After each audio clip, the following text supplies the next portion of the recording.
Well, good evening. Welcome to Space Oddities. Thank you for joining us on this Monday evening. With us this evening, we've got the usual motley crew of suspects. We've got Roger over there in Sparkford, the clearest skies in the world, apparently. Michael in Worcestershire. We've got Kareem in Canada, Lou in the US, and I'm delighted to welcome as our very special guest this evening, Ali Najjar. Am I pronouncing that correctly, Ali? Yes, yes. Hi. Thank you so much for having me. This is a really cool opportunity. I'm so excited to be here. We're excited to have you with us, so thank you. The reason Ali's here is because Ali has created an amazing project involving exoplanets that we're going to be talking to him about. And well, I, for one, was very impressed, and I'm sure everybody else is. So, an amazing piece of work and a labor of love, as it were. So, we'll be talking to Ali about this after we've done the usual rounds. So, how is everybody this evening? Everybody okay, guys? Fine, thank you. Yep. Wonderful. Yep. Yeah, can't believe it's a week since we were last here Yep. on the Monday show. Since then, of course, we were doing some live coverage the other morning of the launch of Aditya-1, the new Indian solar observatory, which is heading out to the L1 launch point to observe the sun and find out lots of things about the sun. Thank you for those of you who joined us for that early on Saturday morning, and the launch went off picture perfect launch. And the observatory is now on its way to L1. It's taking a rather roundabout route to get there. It's not going to arrive there for 125 days, so it's an interesting orbit. We'll be seeing that a bit later. And we were absolutely thrilled to cover it. Another perfect launch for India, and India are doing so well with their space program at the moment. So many congratulations to them for another successful launch.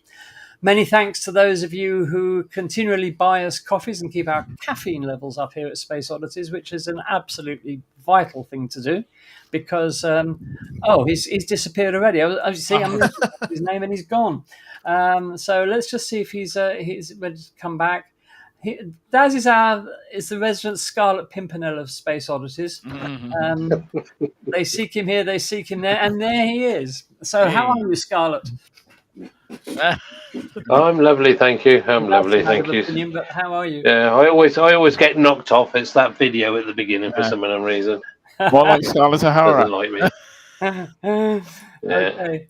Yeah, so thanks for buying us coffees, guys. I don't know whether you've watched last week's show on YouTube since then, but I think we looked absolutely glorious in HD, which we have as a free gift from our streaming provider until the 28th of September. We are going to make a decision about whether we want to pay the extra and carry on, because everything on the last week's show looks so much better in HD. It's a bit more money, but it's a decision we're going to make soon about where we go with that, because we have lots of benefits if we move up to the next level. So your support is going to be even more valuable. However, for those of you that buy us coffees, we would absolutely love to say thank you, and we do appreciate it. Who have we got watching us tonight? Kev's there. Hi, Kev. Hi, Andrew. Hi, Steve. Steve leads. Oh, I see. Sorry, he just came up with a random question. Gerald and Susan are there. Yep. Sorry? Gerald and Susan are both in. Yeah, absolutely. Yes. Who we've got? Astro Nebula's there. Hi, Jerry. Usual crowd we've got in tonight. I'm Roger. Yeah. So there we are. Astro Nebula, you may want to take this up with him after the show, Roger. He says you don't look great in HD. So there we are. I'm sure you can. That's a bit tough. He may not, but his images look better. Don't want any broken cameras. So there we are. So what have we got? So we're going to be chatting with Ali a bit later. Just a heads up, next Monday here on Space Oddities, it's quiz night. Now, we haven't done a quiz in a while. This one is my quiz, and all I will say is it's completely different to any other quiz we've ever done. And it's not only an astronomy quiz, it's an astronomy and sci-fi quiz. Thought we'd broaden it a little bit. So, Oh dear. yeah. So, but it is different in format to anything we've ever done before, and that's all I'm saying. I don't want to give too many spoilers away. So we hope you can join us next Monday evening for quiz night. If you think what you've got, you think you can take on other viewers and possibly the panel, then come along. I promise you it'll be a lot of fun, and I'm really looking forward to it. So please come along and join in the quiz night. Just remember to bring paper and pen with you for next Monday, and we look forward to seeing you. Anyway, enough chat. Let's get on with the show. We go over now to that man in that little tiny microclimate in Somerset, where the sun always shines. Well, not at night, obviously, but Roger always seems to have clear skies. Roger is going to guide us through the delights of this month's, at least this week's night sky, and then we'll go straight into the viewers' gallery after that. So, Roger. Hello. How are you, sir? Everything? I'm fine. Good. I just need to find your thing. Ooh. Just give me a moment. In the meantime, a lot of people are welcoming Ali. Anyway, so this is Roger's Guide to the Night Sky. For this week. For this week. For this week of the 4th to the 10th of September. Oh. Oh. So we'll start off. We got the moon. This was last night's moon. And that's one of yours, isn't it? Oh, of course. Yeah. And I've managed to grab the sun, so to speak, for today. Lots of little specks of sunspots about, but nothing ominous yet. Although there is an advance warning of something appearing from the eastern limb very soon. Hopefully something rather larger than what we've currently got. It's supposed to be still maximum, and it doesn't look like it from that one. But this is what it looks like in hydrogen alpha. A little bit more interesting. Lots of prominences on the go, so that's not quite so bad. Some rather nice filaments down on the surface there as well. So I think somebody was saying that there's one sort of just down on the lower part there, which is about 1,500 kilometers long. Wow. So, yeah, so not looking too bad. Yes. Anyway, so there is quite a bit of activity going on there. So yeah. Yeah, and of course through this week, through Thursday, Wednesday night, Thursday, we've got the last quarter of the moon. So things are getting towards the new moon again. And of course, in the night sky, we've got Saturn up there and Jupiter to go in awe of. And the summer triangle still in a glorious position above our heads, but obviously with the weeks progressing on, we'll start to see the autumn and winter constellations coming through. There we go. As you can see, the night sky here is already looking extremely autumnal. It's amazing. So while we've looking out towards the eastern horizon, an opportunity tonight, we've got Jupiter near the moon. And if you look at it for tomorrow night, we've got the moon under the Pleiades. Oh. And that's at 11 o'clock GMT. So a possible photo opportunity there. So you're predicting stormy weather. Is that the idea? Probably if there's an interesting event going on, and there always is. I did see Orion in all its glory at about 4 o'clock this morning, and I woke up. Yeah. So I saw Orion in all its glory, sort of mid-August. And as you can see, during the so we've still got Comet Nishimura visible, but it's in the early hours of the, sort of just an hour or so before sunrise, and it will be quite low down. So an interesting target, but people have managed to get some images of it. It will be nearest to us on the 13th of September. And if it survives the orbit round, then we might might be able to see some more interest of it, but that will be more towards the southern southern hemisphere for that, unfortunately. But we have had some images from the James Webb. This one is from the supernova 1978A, which it has photographed with the near-infrared camera. And this one illustrates some of the interesting aspects of the object that it did photograph. It's amazing. I mean, I've been following supernova 1987A since 1987 basically, and it's amazing. Those pearls on a necklace, if you like, is the ejector from the supernova slamming into previous ejector, which they think happened about maybe 10,000 years ago, believe it or not, at high speed and heating up and causing that amazing effect. But it's still too dense at the center of the supernova to see whether the explosion left behind a neutron star or a black hole. They still can't see anything. There's still too much dust and gas in the way. Even since 1987, it still hasn't cleared enough to definitively say whether there is a pulsar or a black hole at the middle there.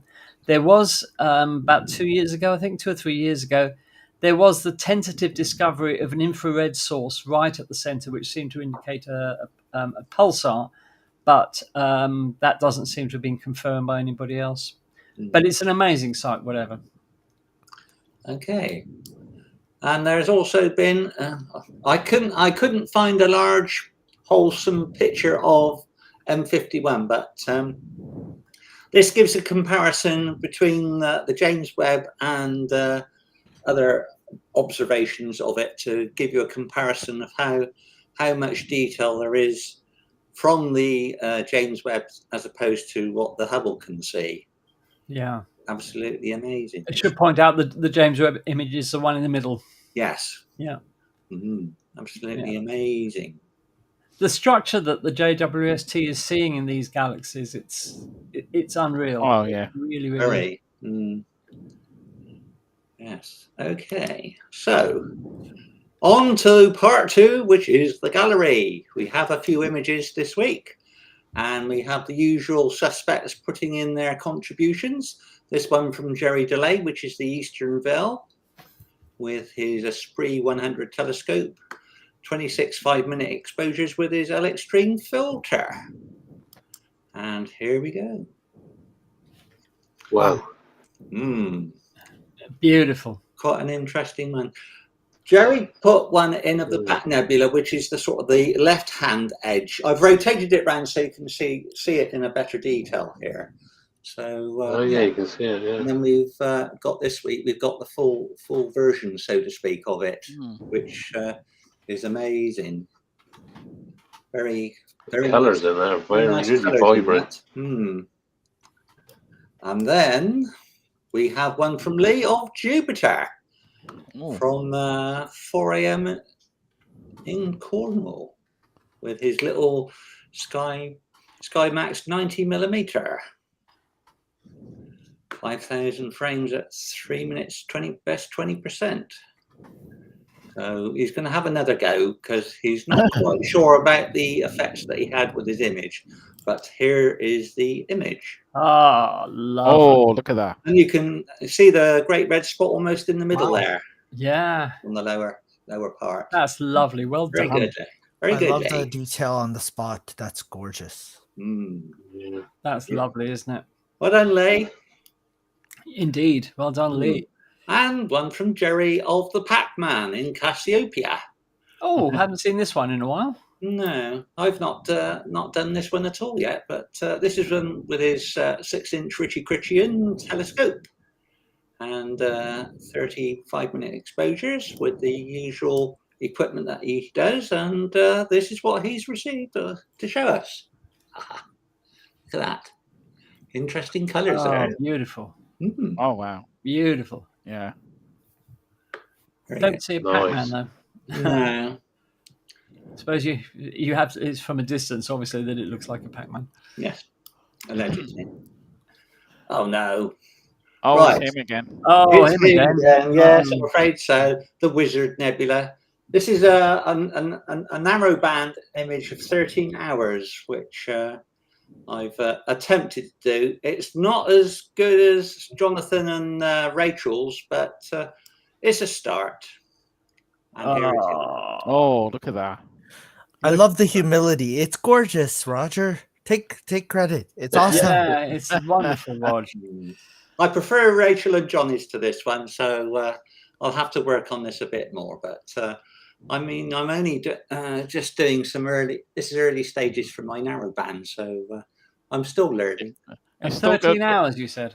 Just 13 hours, yeah. Wow, that's It's still good amazing. enough to go on the cover, Rog.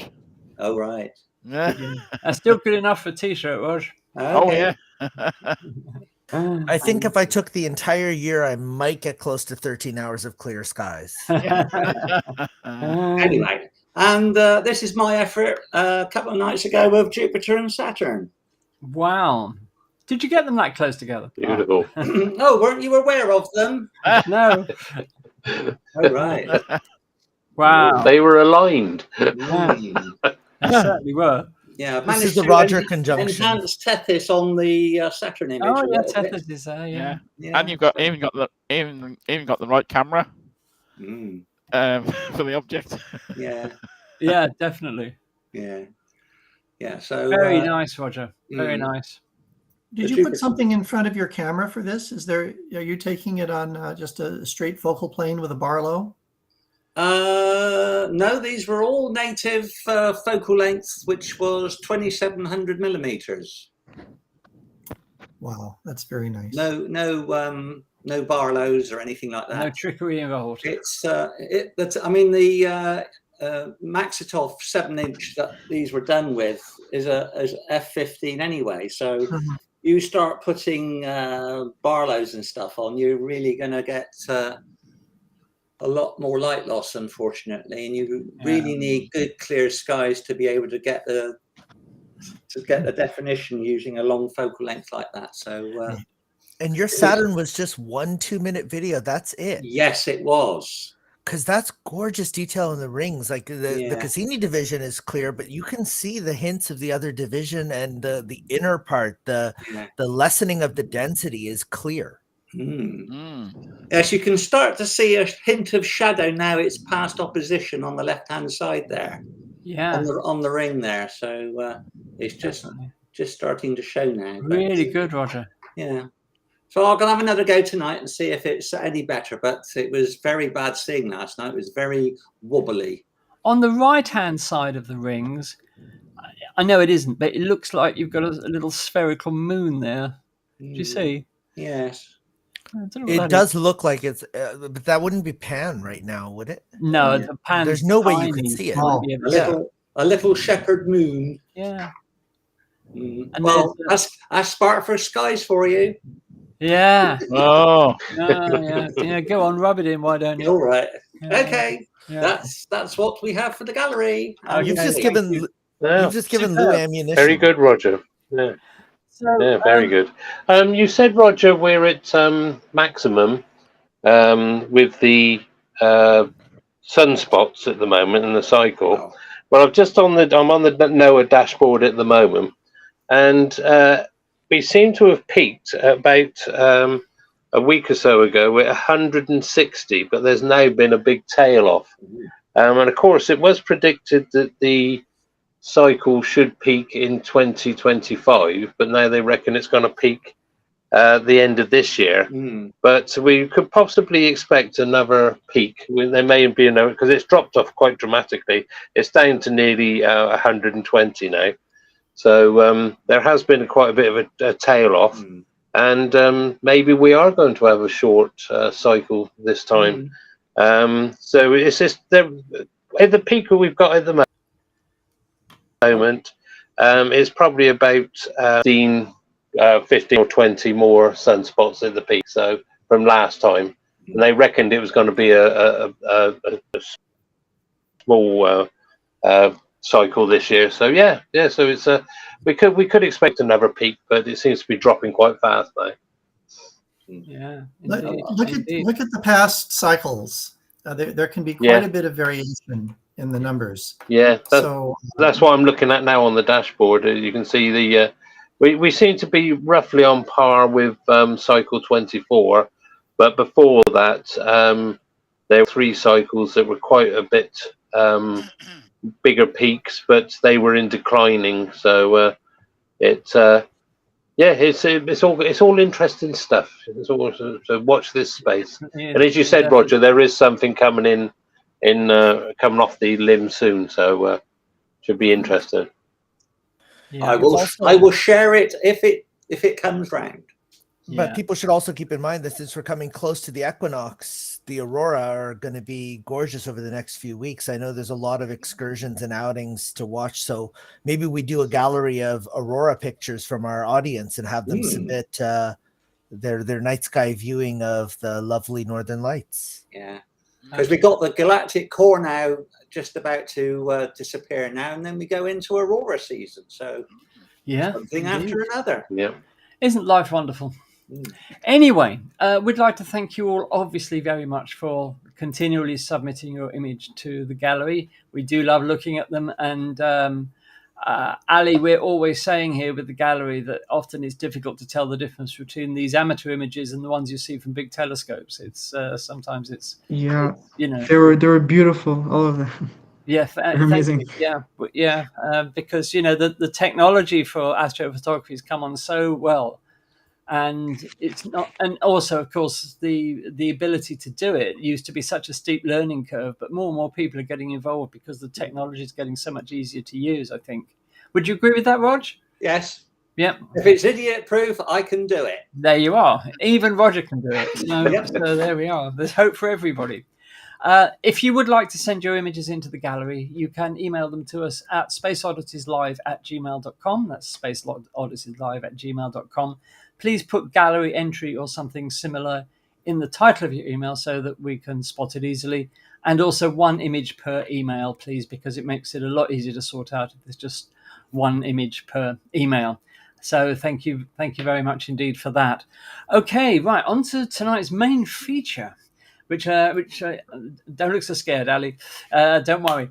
I'd like to introduce you to Ali Najjar. I mentioned at the top of the show that Ali's done a project about exoplanets, so it's time we chatted about that. So basically, what Ali has done is a video containing details of all of the 5,496 known confirmed exoplanets. So before we actually talk about it, I'd just like to show the introductory video, if I may, Ali, about about this project, because it is an absolutely amazing project.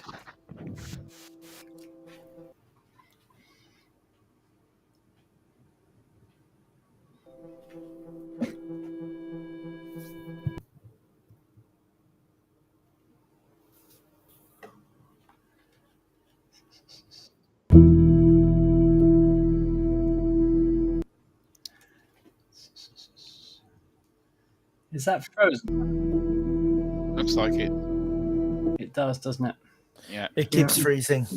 It keeps freezing. Okay, well, we'll give that a miss then. I'm sure Ali can tell us all about it. So the first question that I'd like to ask you, Ali, is why? But let's start with the basics. Tell us a bit about yourself first, and then we'll get into the whys and wherefores. All right. Okay, so hi, I'm Ali Najjar. I'm from Montreal, Canada, and I've been in love with space since I was very young, since I was 5 years old. Since I was a kid, I was drawing the solar system, and I just always loved space. And I got into making space videos, animated space videos, around 2-3 years ago. It started off as a school project. In my last year of high school, we had to make we had our final personal project, and I decided to make a animated space documentary, and I made it, and it was really fun. I really enjoyed it, and I actually ended up bringing it to the science fair, and I presented it again, and I actually won a gold medal in the provincial science fair and a silver one in the nationals. And it Wow. was I was so happy. It was so exciting, and so I wanted to do more. And so the original video, it was a long 35-minute video. It was in French, and then I remade it, improved it a bit. I made it in English in small portions, and I made it into an animated series on my YouTube channel. And then I finished that early summer. The series is 15 episodes. It's called To the Depths of the Universe. You can watch it on my YouTube channel. And then I thought, now what? And so I started thinking of what I could do. I've seen people making videos about size comparisons of different planets. So I thought, hey, maybe that could be cool. Or I thought, well, hey, what about exoplanets? I really like those. There's in my series, there was a part where I talked about exoplanets, and I really enjoyed making them. And I thought maybe I could do that. I did a quick Google search. I was like, I wonder if someone made a video of all the exoplanets. I searched and didn't find anything. So I was like, hey, why not? Why I could do that. Or I thought maybe I could do that. Let's see if I can. And I also this is a funny other reason. I got myself a new laptop and I thought, hey, let's test the capabilities. So here I am. That's how it started. That's why I made the video. It was just Fantastic. really a lot of fun. Yeah, I mean, let's point out at this moment that Ali's video is 4 hours 37 minutes long, so it's probably not something you can sit and watch in one sitting. How do you envisage this video being actually used, Ali? I mean, does it have any practical uses, or was it just really for your own interest? Well, I'm thinking of it. It's because there are so many exoplanets. You can't. It's I really just wanted to show all of them.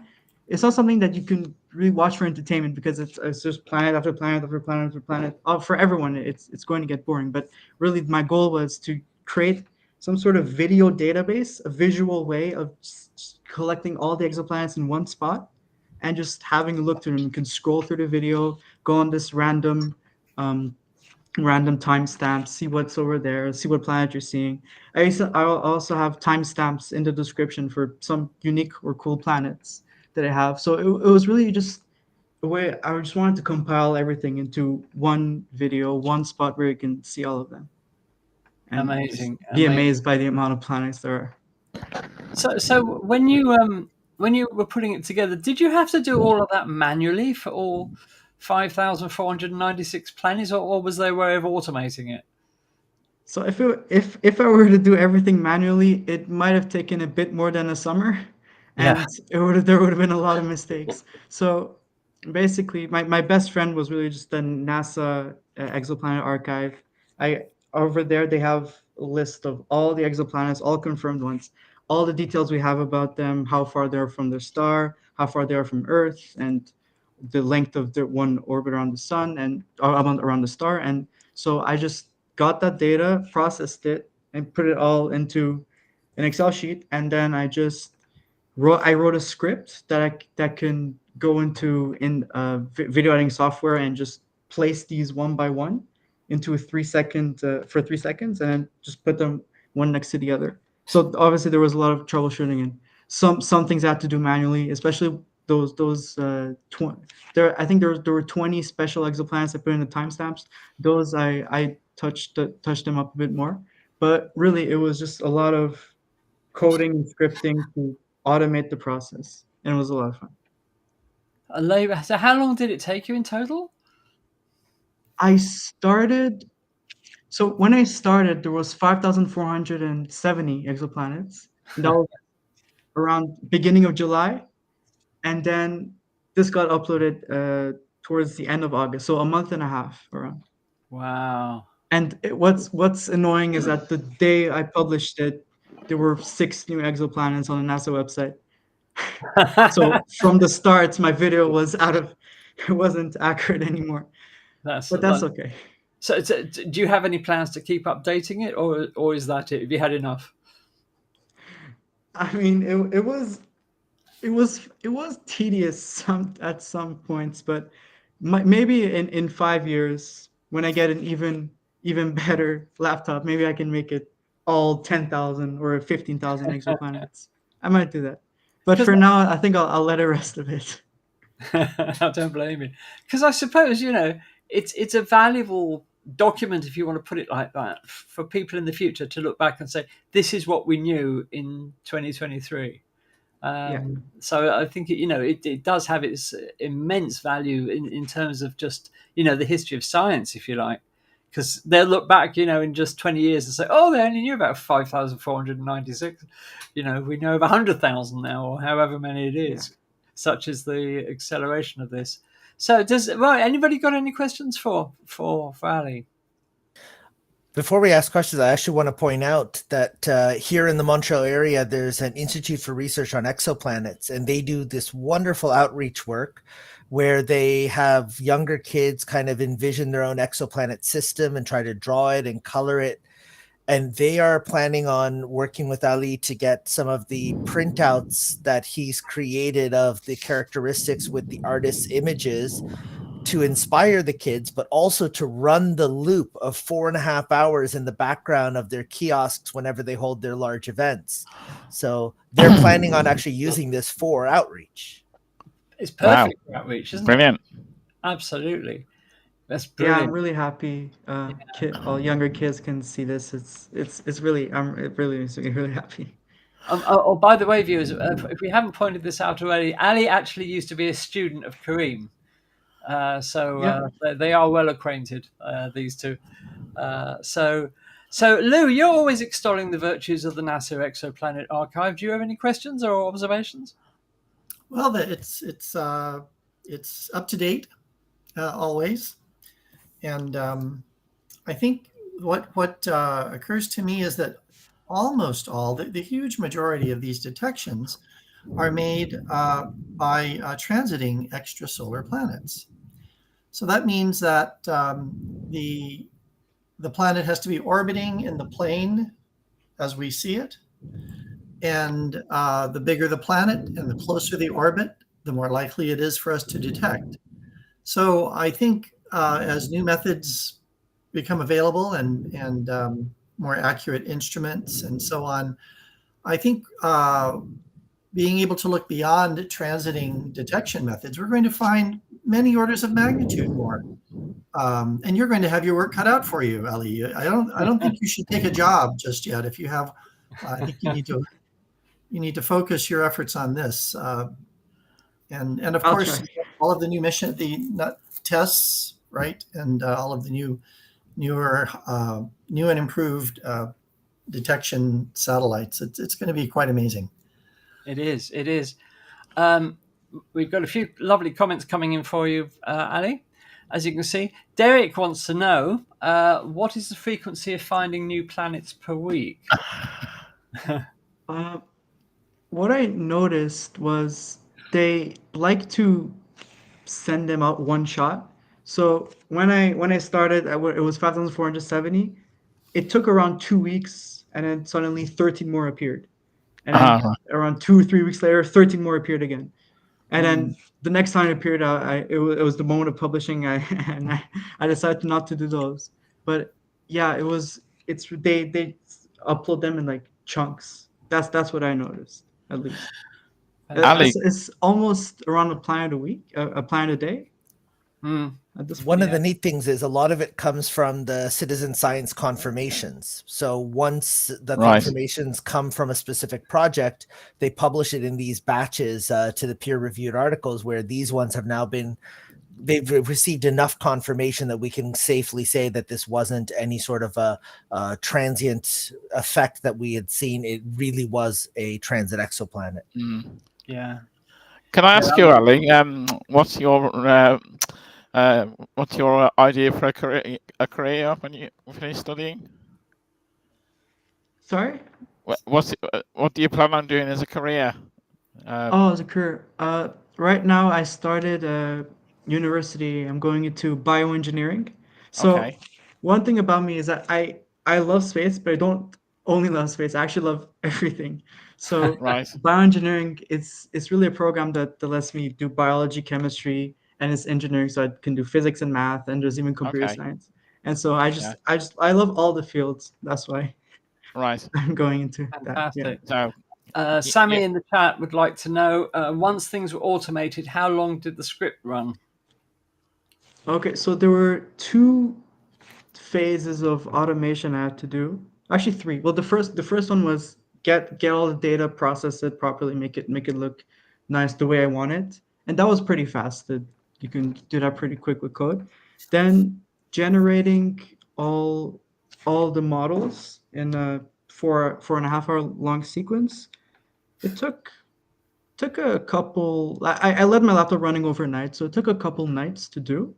The longest part was actually rendering them and exporting them into an MP4 format so I can upload it to YouTube. That took around 2 weeks, which was 2 weeks. pretty Wow. painful. Yes. Wow. Yeah. Gosh, I want to know which laptop this was. Yeah. It's an Asus laptop. I'm not sponsored, but it's an Asus ZenBook, and it's been pretty useful. Wow. Wow. 2 weeks. Gosh, you were lucky. I'm not sure my PC, which is pretty powerful, one would have done that without screaming. Okay, another question from Steve. Hi, Steve. How are you? Did you find any of the exoplanets particularly unusual or intriguing? Yes, actually. So in the Exoplanet Archive database, you can't.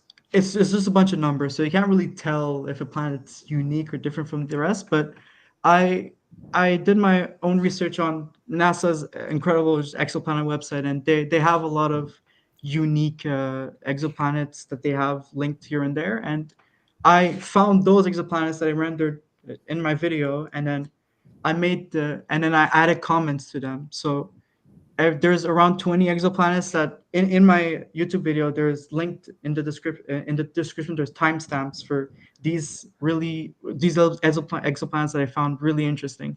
There was one that had the density of a marshmallow, which was pretty cool. Another one that I think the star its star engulfed it, but then it still survived. So it's just a burning rock now. Wow. And yeah, there's a lot of cool ones. So you can those ones I touched them up, make them look cooler than the rest. So you can go see them in the description of the video.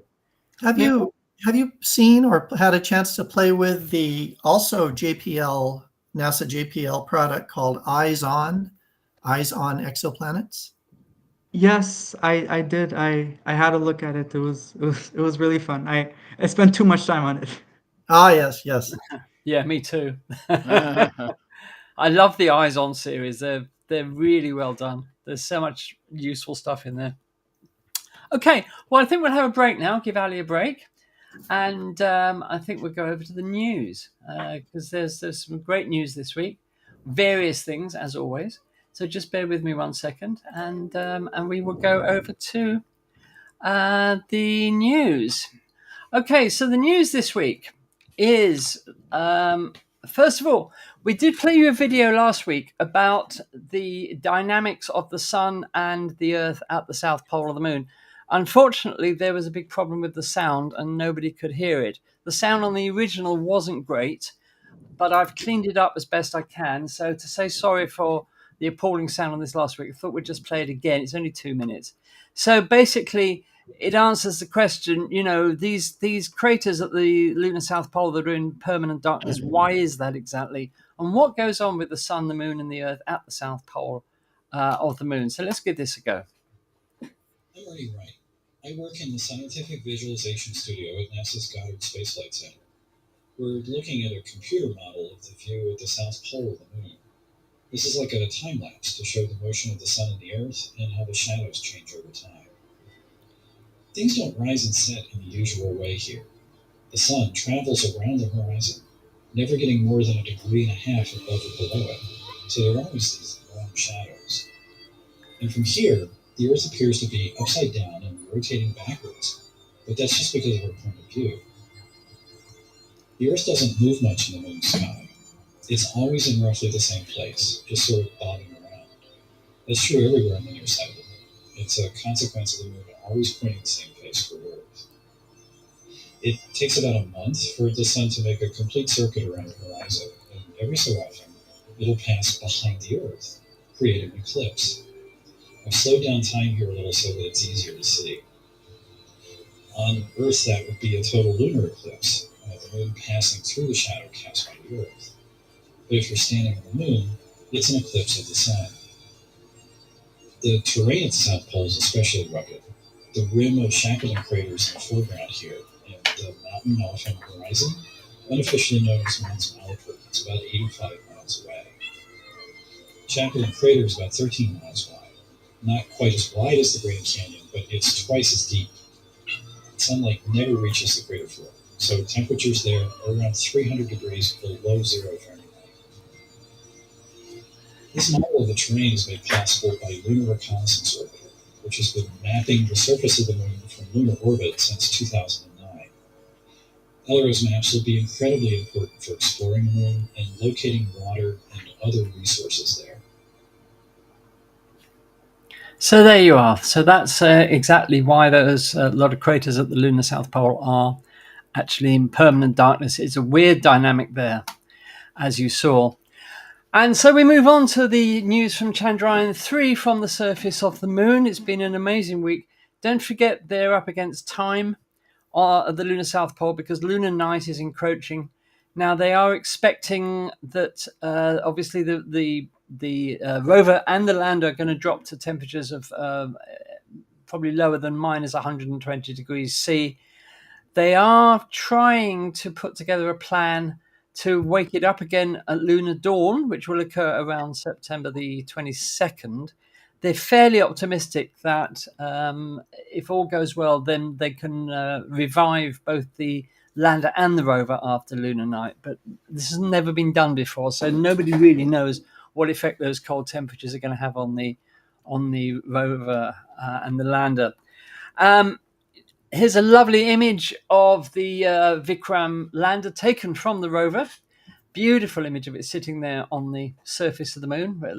A stunning image, I think. Well done, India. That's something that we don't see too often. So that's a lovely image.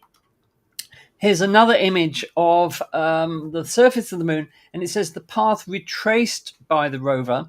Well, why is it being retraced? Well, if you look sort of 2/3 the way up the image, you'll see there's a bit of a ridge.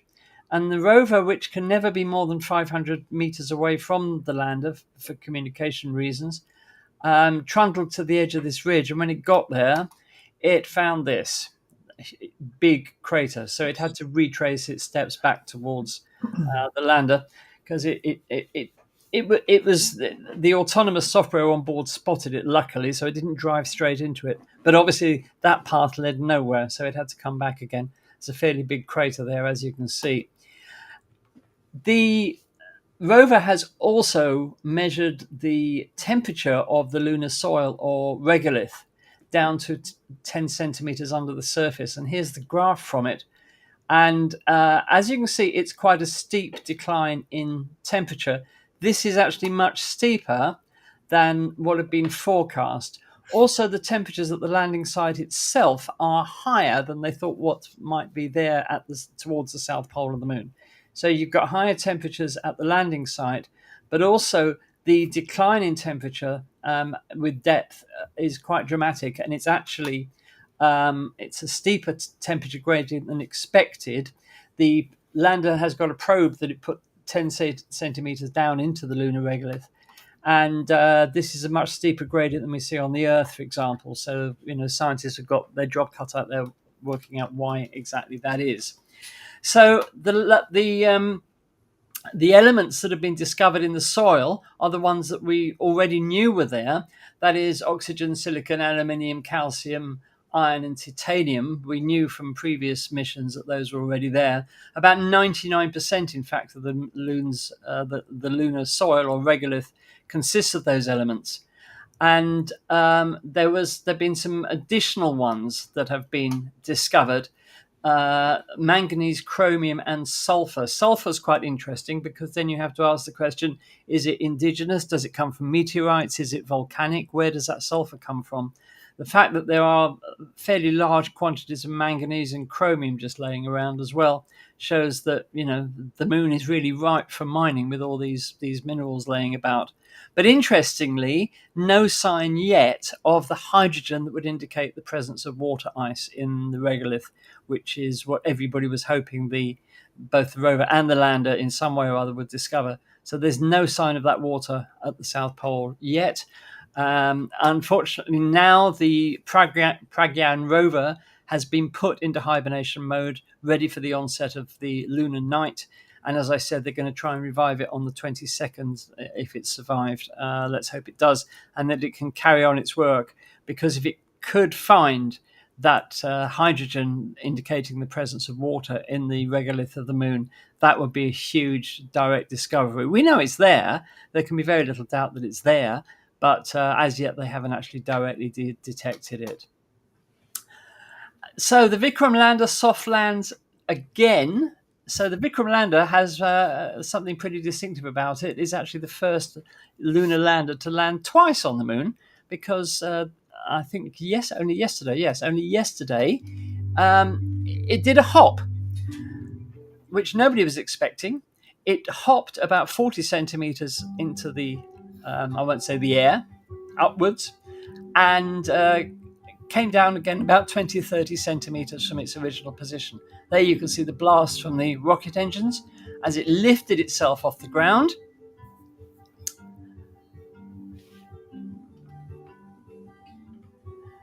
And then set itself down a little way away.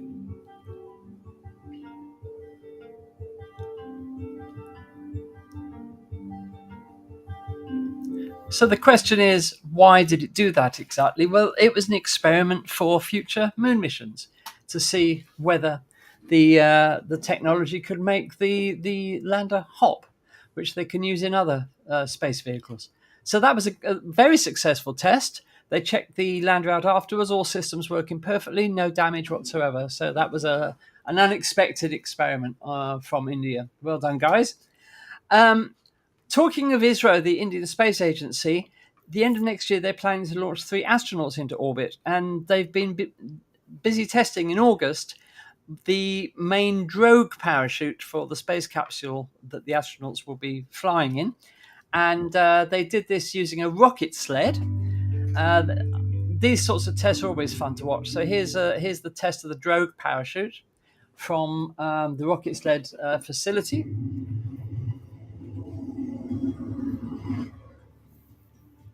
And the test appears to have gone perfectly.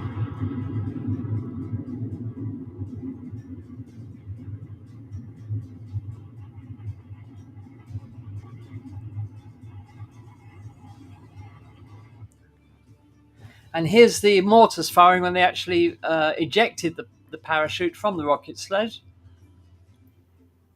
And there you are. So that's quite fun. So another successful test for India there. It's been a busy week for India, because also this week, as you would have known if you'd watched our coverage on Saturday morning, they launched their solar observatory Aditya 1 out to the L1 Lagrange point. And the launch went absolutely perfectly. We did enjoy bringing you that. That's the Aditya 1 spacecraft. It's going to make several widening circuits of the Earth, if you like, to pick up speed and then go out to L1. As I said earlier, it's going to take 125 days, the whole set of maneuvers. And here was the launch. 10, 9, 8, 7, 6, 5, 4, 3, 2, 1, 0. Plus 5 seconds. Liftoff, normal. Pivot tracking. This is tracking. Magnificent liftoff of PSLV C-57 with Aditya L1 on board. Plus 15 seconds. PSLV C-57 का सफल उत्थापन और इसके साथ प्रथम भारतीय सौर अंतरिक्ष यान निकल चुका है सूर्य के तेज से विज्ञान को प्रकाश करने. So that was the launch of Aditya 1. It will, of course, be keeping SOHO company out at L1. SOLO is a venerable solar observatory. It's been out there decades, a NASA observatory. And well done, India, for another successful mission.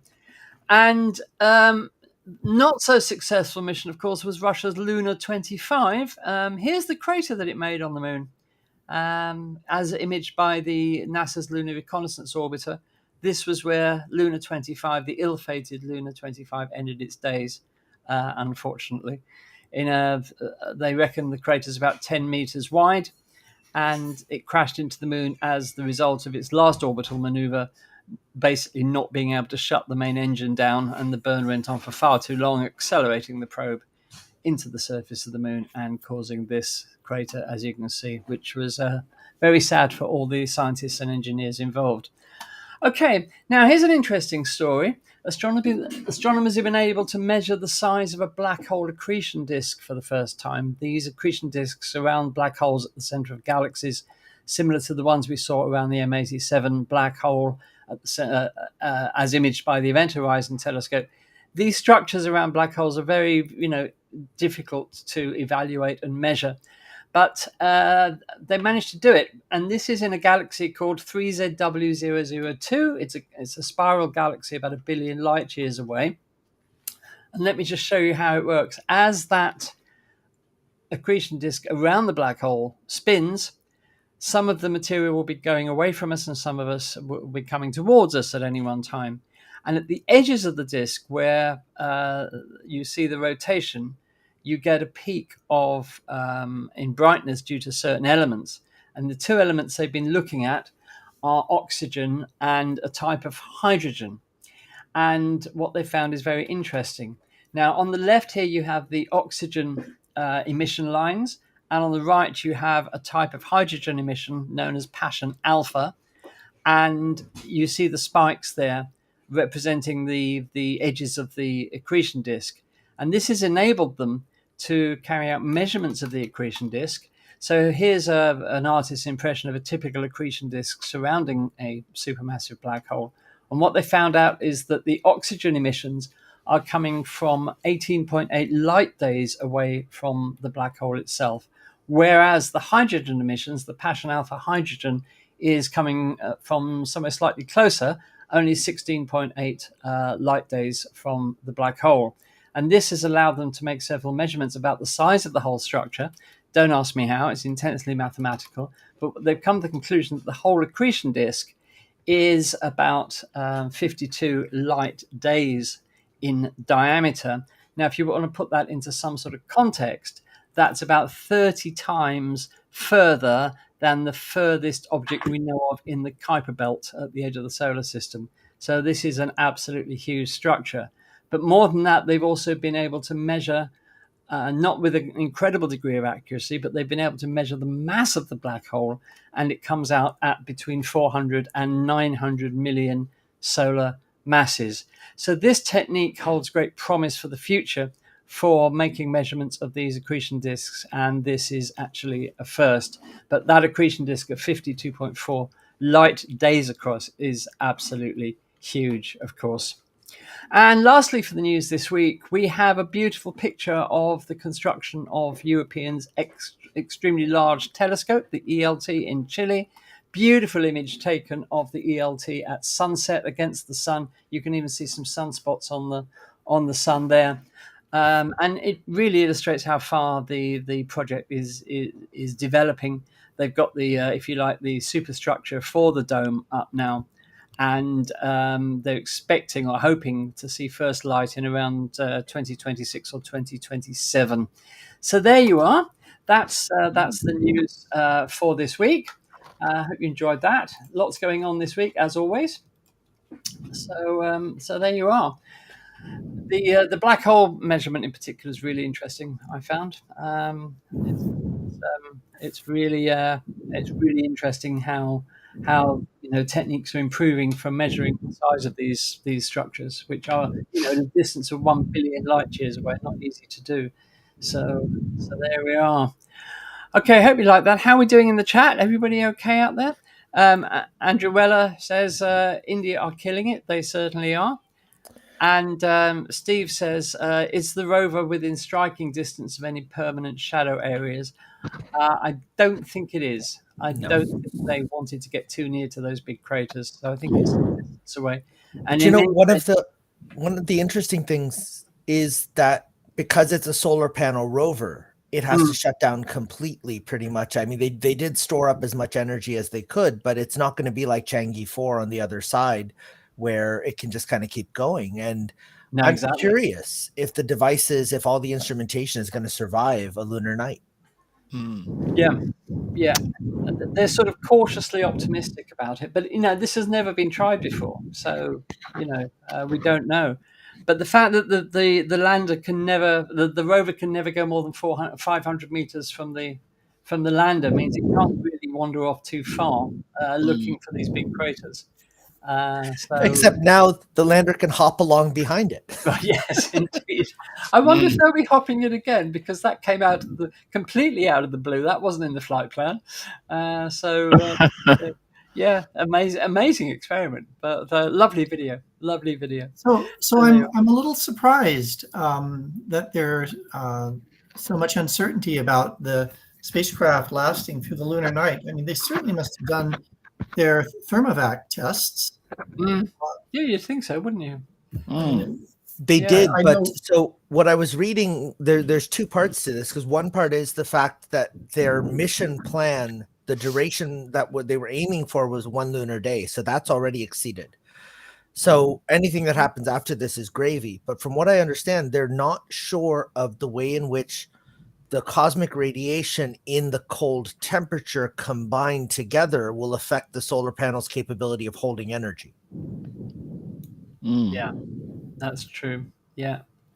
Cosmic rays for that short period of time. Okay.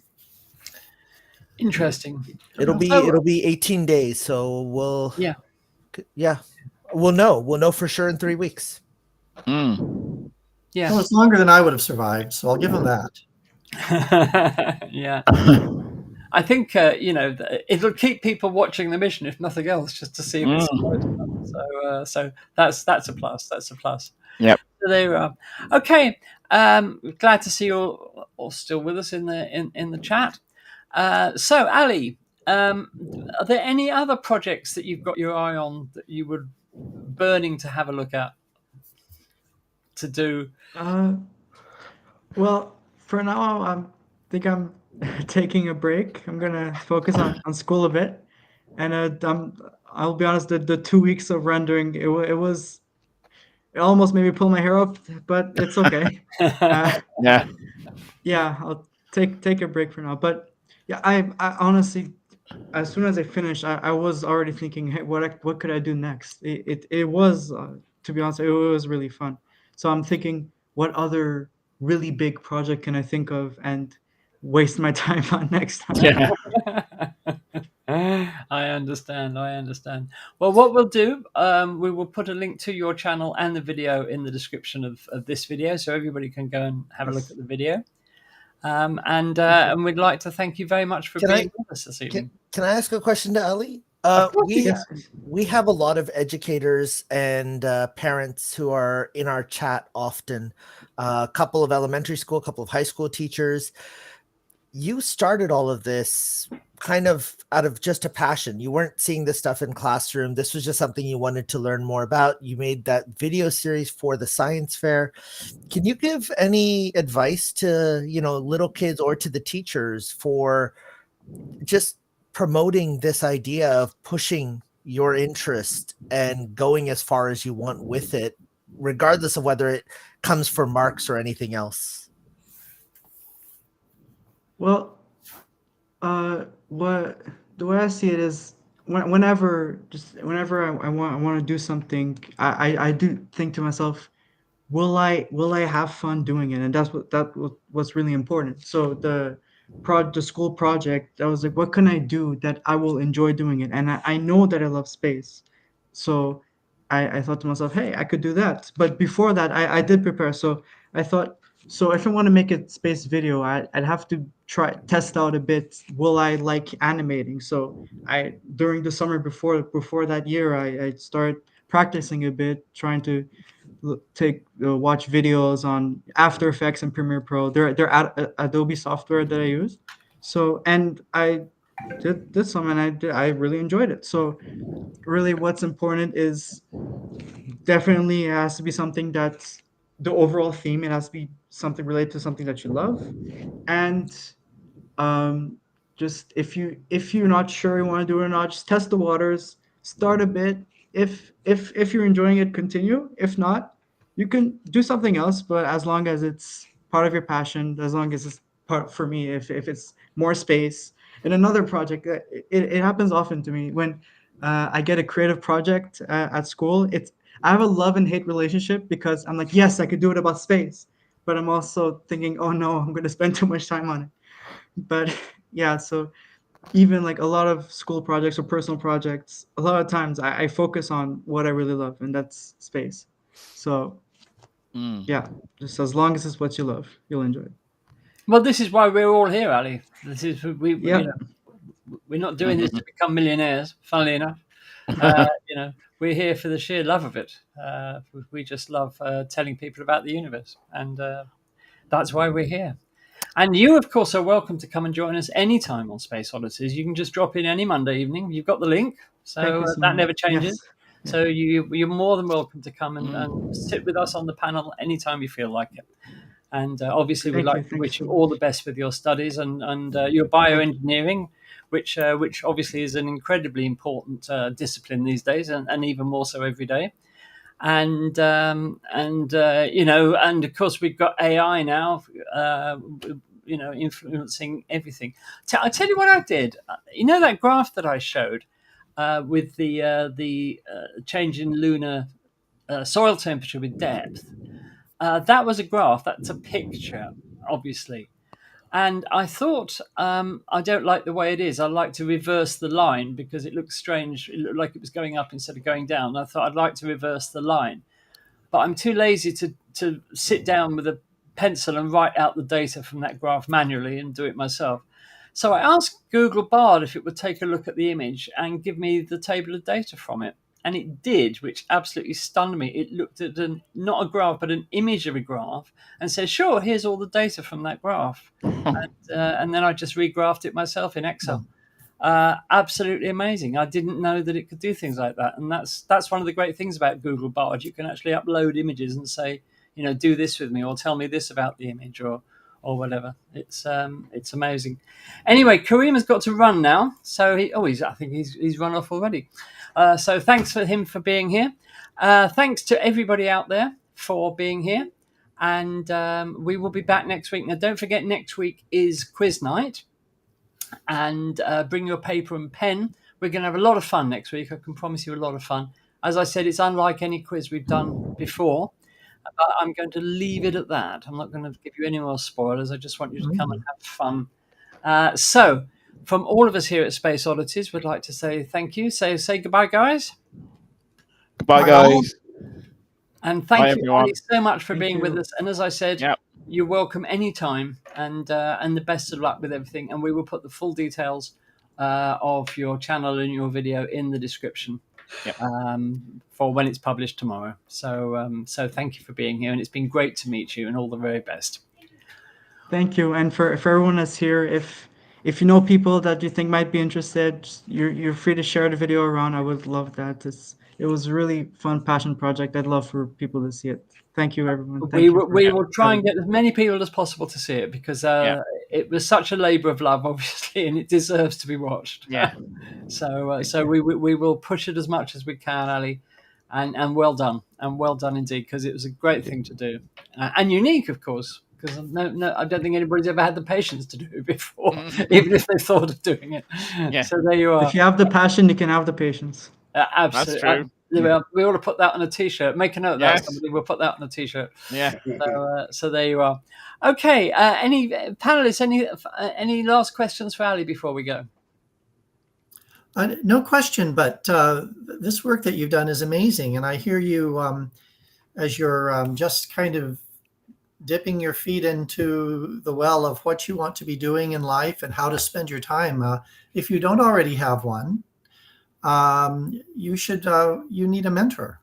You need a mentor, an advisor at the university who can help you to focus your direction a little and provide resources. And I think that would be a good thing.